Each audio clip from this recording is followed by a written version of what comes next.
ಇವ್ರ ಮಾತು ಕೇಳಿ ನಾನು ಸರ್ ಬಂದ್ಬಿಡಿ ಬೆಳಗ್ಗೆ ಡಬ್ಬಿಂಗೆ ಬಂದ್ಬಿಟ್ರು ಚಾಮುಂಡೇಶ್ವರಿ. ಇವರು 11 ಗಂಟೆಗೆ ಹೇಳಿದ್ರೆ ಕೈ ಕೊಟ್ಬಿಟ್ರು, ಕೊಡಲಿಲ್ಲ ದುಡ್ಡು ಕೊಡಲಿಲ್ಲ. ಈ ಡಬ್ಬಿಂಗ್ ನಡೀತಾ ಇದೆ, 5:15 ಆಯಿತು. ನನಗೆ ಟೆನ್ಷನ್ ಆಗ್ಬಿಡ್ತು. ಫೋನ್ ಮಾಡಿದ್ರು, ಎಲ್ಲೆಲ್ಲಿ ಏನು ರೀ ಡಬ್ಬಿಂಗ್ ಕರ್ಸಿ ಹಂಗೆ ಹೋಗ್ಬಿಟ್ಟಿದ್ರಿ. ಇಲ್ಲ ಸರ್ ಏನೋ ಪ್ರಾಬ್ಲಮ್ ಇತ್ತು, ಬರೀಲಿ ಫಸ್ಟು.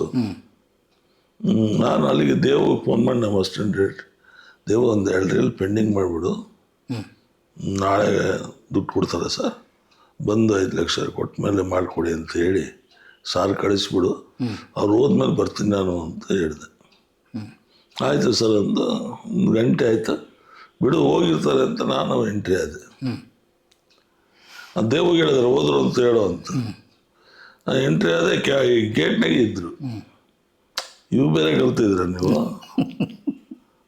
2 ರೀಲ್ ಪೆಂಡಿಂಗ್ ಇಟ್ಟಿದ್ದೀನಿ, ನಾಳೆ ಬಂದು ಮಾಡ್ತೀನಿ, ಆಯಿತಾ ಸಂತೋಷನಾ? Okay sir.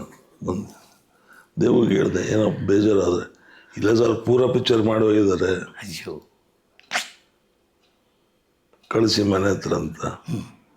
ಆಮೇಲೆ ಫೋನ್ ಮಾಡಿ, ಏನ್ರಿ ನನಗೆ ಯಾರೋ ಹೊಸಬರಿಗೆ ಹೇಳ್ದಂಗೆ ಹೇಳ್ತೀರಾ, 2 ರೀಲ್ ಪೆಂಡಿಂಗ್ ಇಡಿ ಅಂತ.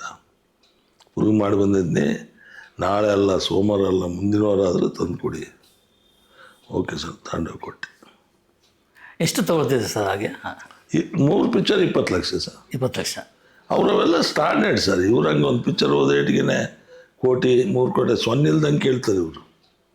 ಸೊನ್ನೆಗಳು ಎಷ್ಟು ಗೊತ್ತೇ ಇರಲ್ಲ ಇವರಿಗೇನೆ, ಹಂಗೆ ಕೇಳ್ತಾರೆ ಅವರು. ನಾನು ನೋಡಿದಾಗ 200 ಪಿಕ್ಚರ್ಗೆ 20 ಲಕ್ಷ ಸರ್.